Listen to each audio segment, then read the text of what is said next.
Hi and welcome. We will be presenting today on advancing equity with an accessible online course. My name is Tamara Herrick. I'm the manager of disability services for Lone Star College Online. I work directly with our students to determine appropriate accommodations and support services and assist faculty with online accessibility. With me today is Alicia Guevara. She is our Lone Star College Director of Accessibility Services and Resources. She supports and collaborates with members of the college to proactively create usable, equitable, and inclusive working and learning environments.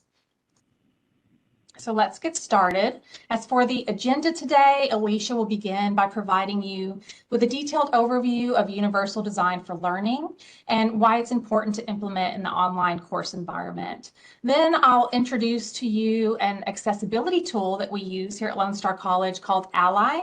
It's from the company Anthology, who recently purchased it from Blackboard.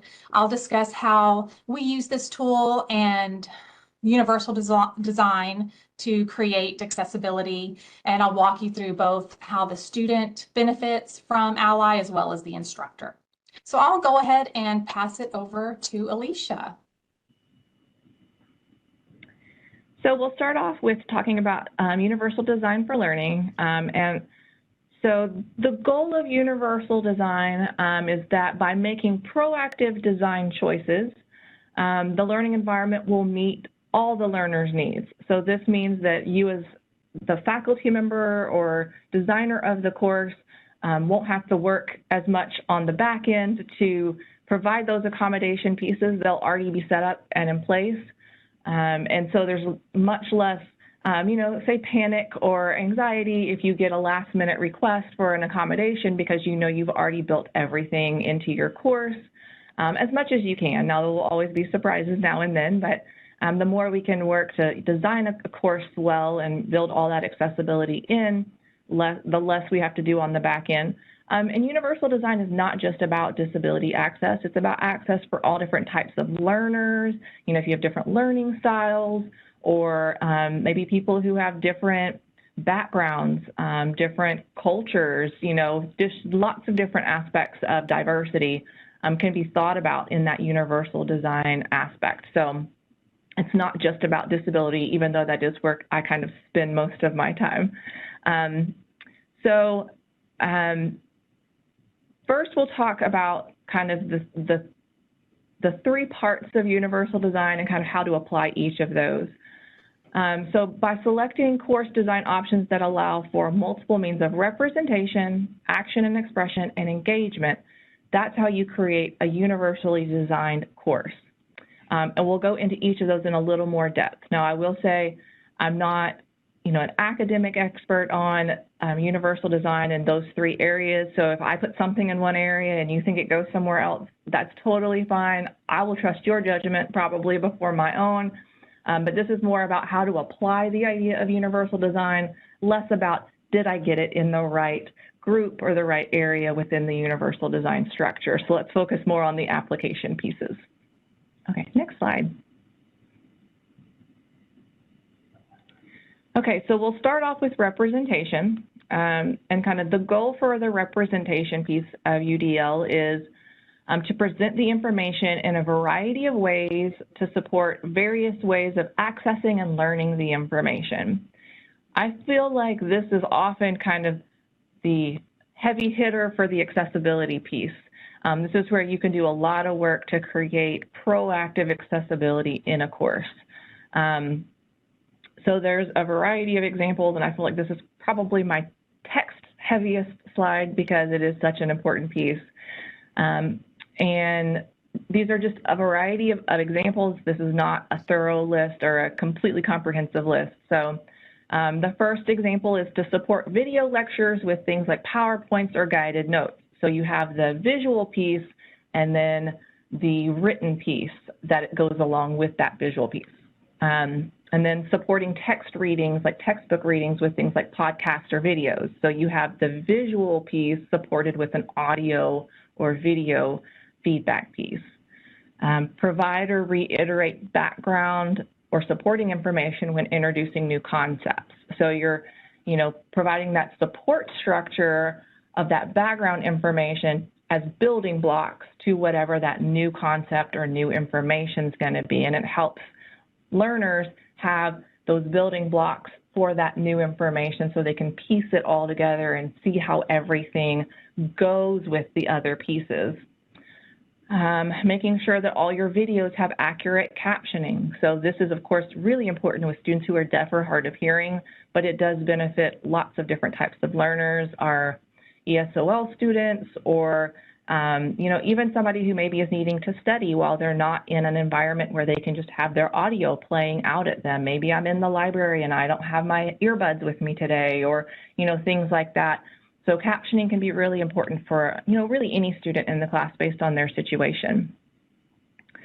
Using alternative text descriptions for images. So if I'm a blind student or a visually impaired student and I'm using a screen reading program, if the image doesn't have an alternative text description, I have no idea what it is. It's just going to be an image. It's just going to say image to me, or picture, or whatever.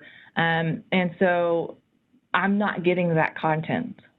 So whatever the content is lost to that user. So while you may not think it's very important, if I'm in a class and all I'm getting is image, image, image, image, and you may say, oh, they're just to make it look pretty. Okay, great, but if I'm the blind student, I'm not getting the pretty, right? Like I'm just getting image, image, image. So it's really important to make sure we have those alternative text descriptions applied to all of our images. Using descriptive wording for any items that are labeled visually. So if I have a color coding system, think of maybe a map, and each country on the map is a different color. I have to label those countries with something other than simply a color. So maybe that is a name, maybe that is the name of the color. If I'm really just labeling something with colors, maybe I'm putting the name of the color on the picture just to make sure that it's clear. Because if I have, you know, color blindness of some kind, I may not be able to distinguish certain colors from others, or if I'm blind or have a visual impairment, I may not be able to see colors at all. The last example I have on here is to use descriptive wordings on hyperlinks. So call it what it is, as opposed to a long URL that, you know, doesn't really make sense sometimes. Just use an abbreviated, you know, statement or whatever the words are that describe what that link goes to. Put that there, and then that's more clear for the student. Okay, next slide.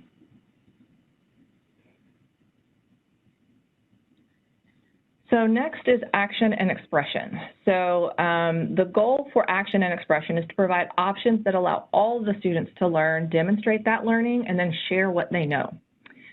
So some examples of this are to provide multiple means of demonstrating the learning.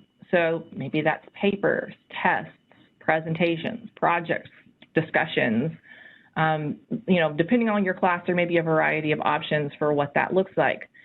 There may be limited options based on your class, I don't know, but if you're only using one way of checking if somebody knows something and that's not their strength, they're gonna look like they don't know anything, as opposed to if they have multiple different types of assignments where they are able to demonstrate that knowledge, you're gonna have a better grasp of what are they really learning and are they really getting the information I'm trying to give them.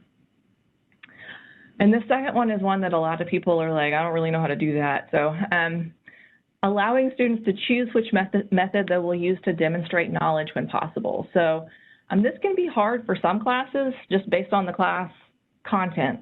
But if you do have the ability to maybe have some papers, tests, projects, discussions, and students get to pick, you know, there's going to be 5 major grades in this class. You can pick any of these activities and you can only do 2 of the same activity, right? Something like that. And then the student gets to pick the items that are more associated to their strengths and their skill sets to demonstrate the knowledge that they're learning throughout the course. And so that works well in certain classes. Now, of course, it doesn't work in some classes. If the purpose of the class is a very specific skill set, you may not be able to do that. So we understand that piece. But when it's possible, it's a great way for students to be able to pick that activity or that thing that helps them demonstrate their knowledge in the best way possible. Next slide. Okay, our last section is engagement. So the goal is to provide options that motivate students and encourage learning. And again, there's a lot of different examples in this one, but I only chose 4 specific items. So one example is to incorporate interactive and hands-on learning activities, organize the online environment and content in a way that's consistent and logical, that helps students just continue to move through each of those, modules, and each week they know where to find things, they know where to look if they need something.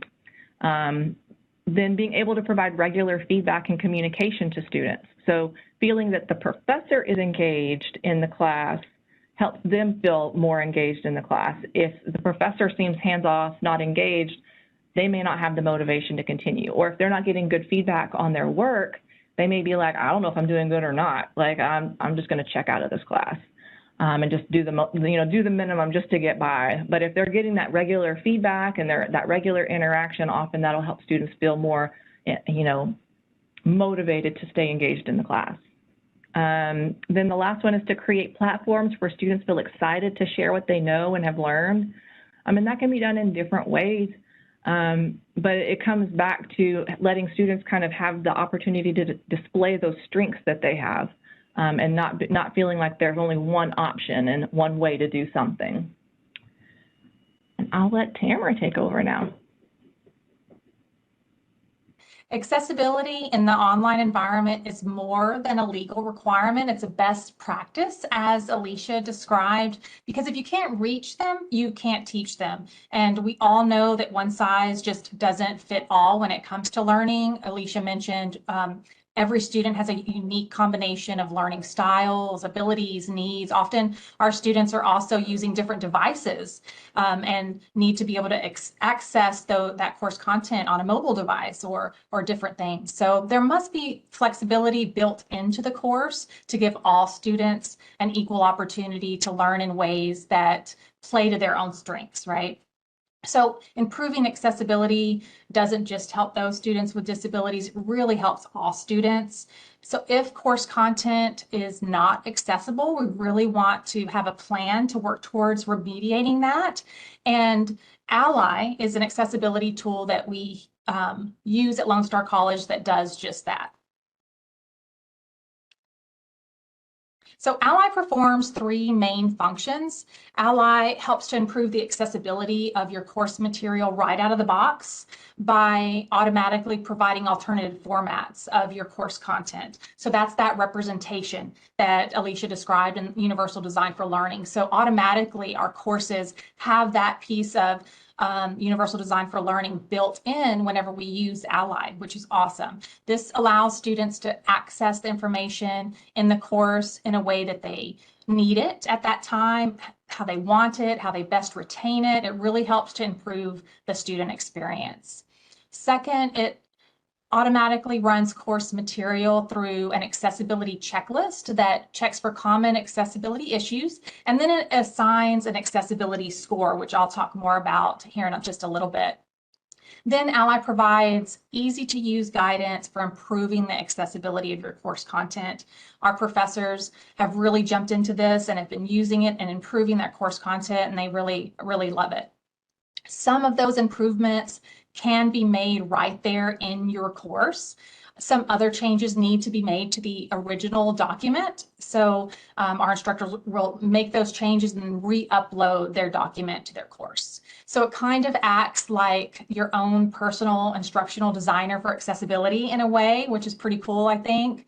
Ally works with several different learning management systems. It works with Blackboard, Canvas, Moodle, OpenLMS, D2L Brightspace, which is what Lone Star College uses, and then Schoology. So there's lots of options out there.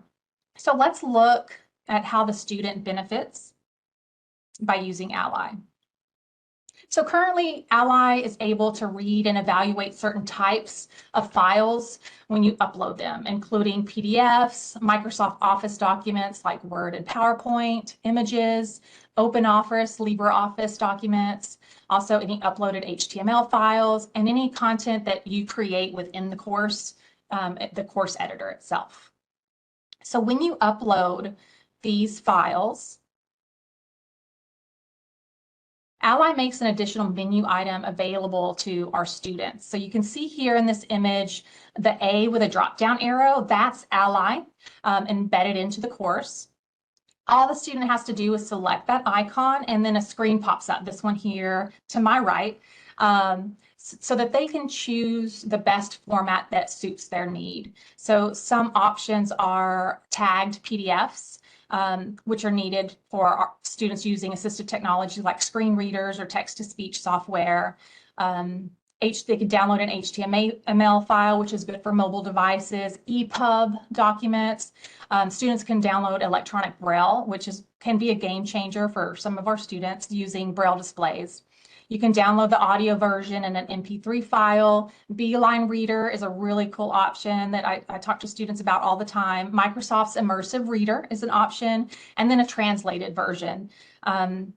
And one that's not mentioned here is OCR version, which is optical character recognition. So if our faculty upload scanned images or scanned documents, it's an image that's not readable by our screen readers or text-to-speech software. So using that option converts that file over into a readable text-based version, basically.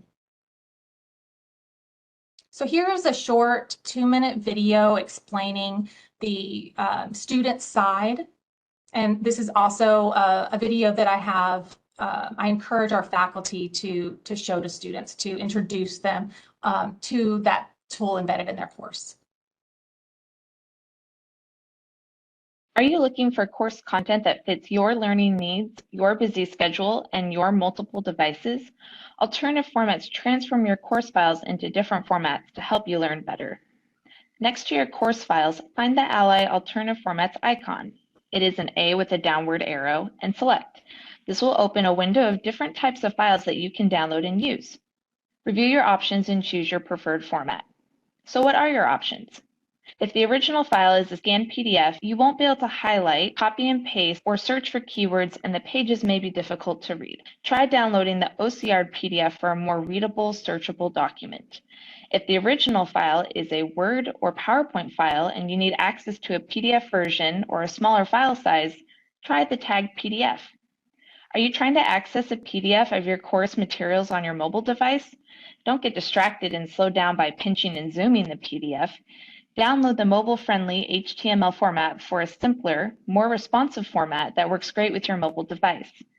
Have you ever tried accessing your course files using an e-reader program? Free e-reader programs have great features for adjusting the font and contrast of your document, as well as note-taking and annotating materials.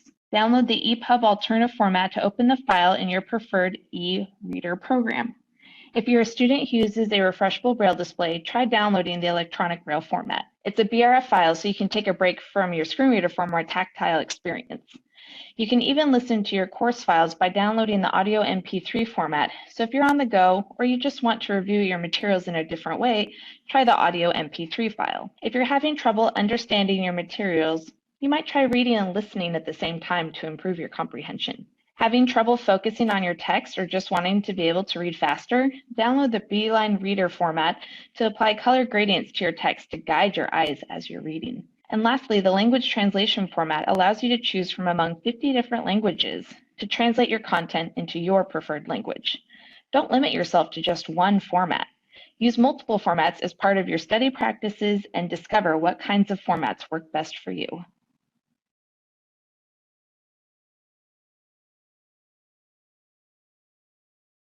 All right, so you can see that Ally offers a lot of flexibility for our students to personalize the course to suit their needs, and offering a variety of formats is really that big component of UDL. So that's one of the biggest benefits of having Ally right there.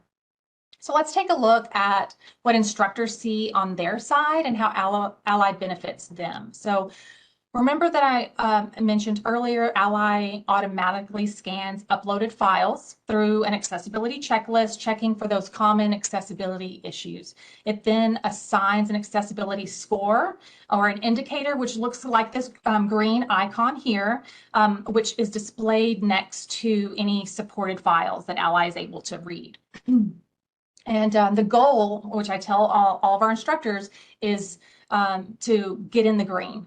So the goal is a green icon within their course and in their course material. Ally, once you select that gauge icon next to your course material, Ally provides automatically some guidance for improving the accessibility of your course content in an instructor feedback panel that pops up. All right, so most of the content that you have in your course is going to have one of these gauge icons next to it. The red means low accessibility. The file is not accessible and needs attention. If you see an orange or amber color icon, that means the file is somewhat accessible but could be improved upon. And if it's a light green, which is next to your course file, that means the file is accessible. There might be some improvements though that can still be made, but it's mostly accessible for the majority of our students. And then dark green means perfect. Ally was not able to find any accessibility issues with that file. So these gauge icons are not a part of the student view. That's really important. And a question that I get from a lot of our instructors, it's for instructors only. So it's private on your end. So that you can click on it, learn how accessible your files are and how to make those improvements. So it's not public. You'll see the gauge icon next to your course files like this. It's next to that A with a downward arrow for alternative formats, and you also have access as an instructor to those alternative formats if you needed to download a different version of one of your course files just to kind of see what it does, or maybe you want to resave it as that different file type and re-upload it. So you have some options there as well. So on our end, this is an image of D2L. In our nav bar, we have access to an Ally course report. It's a big picture overview of the entire course, giving you a course report, which is really helpful to our faculty.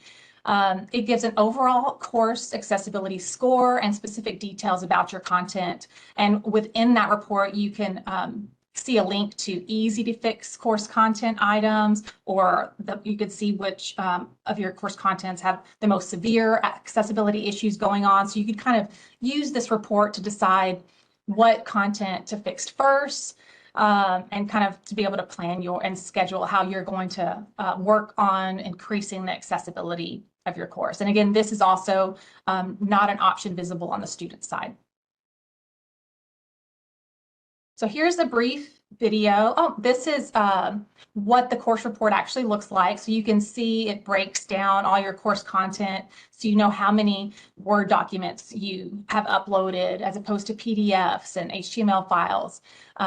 This course, the overall accessibility score at the top you see is 47%, which is low. We would prefer that this course be in the green. And you can see this, there's 39 content items that are easy to fix issues, and you can decide to start there by pressing that start button, and then, or you can want to make the biggest bang for your buck and increase your accessibility of your course with making bigger improvements to those more severe items. With this course, in the red, we have 40 items, so you can press start and then kind of work from there. All right, and here's a brief overview of what instructors see on their side and what they can do. Blackboard Ally works seamlessly with your learning management system to gauge the accessibility of your content. Let's take a look. When you upload files to your LMS, Ally automatically creates alternative versions, allowing students to choose the type of file that best suits their needs. In addition to creating alternative versions of your files, Ally provides guidance and tips for lasting improvements to your content accessibility. You will see an accessibility score for each file you upload. Select the accessibility score indicator to view information on how to improve file accessibility. The instructor feedback panel provides everything you need to understand and fix the accessibility issues in your file.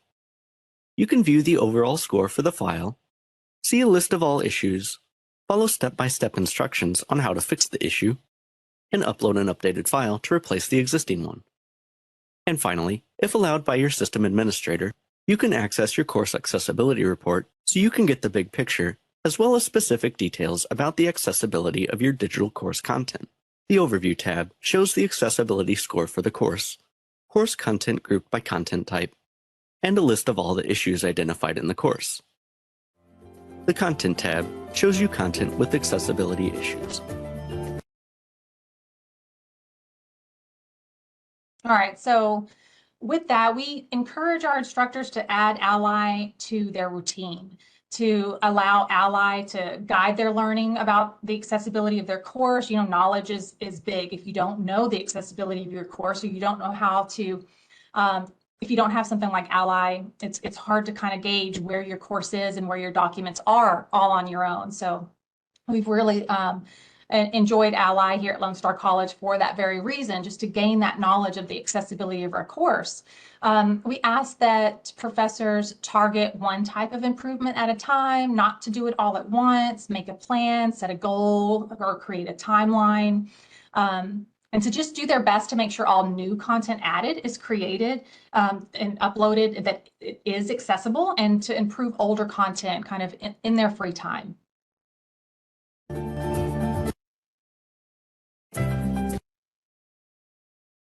All right.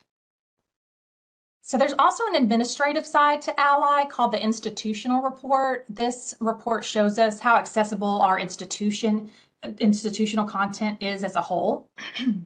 And we can look at that by semester, by month, or by year to see how we're improving over time. And we have improved since our use of Ally, and since we've implemented it, we have improved over time, and it's been really cool to kind of see that progress.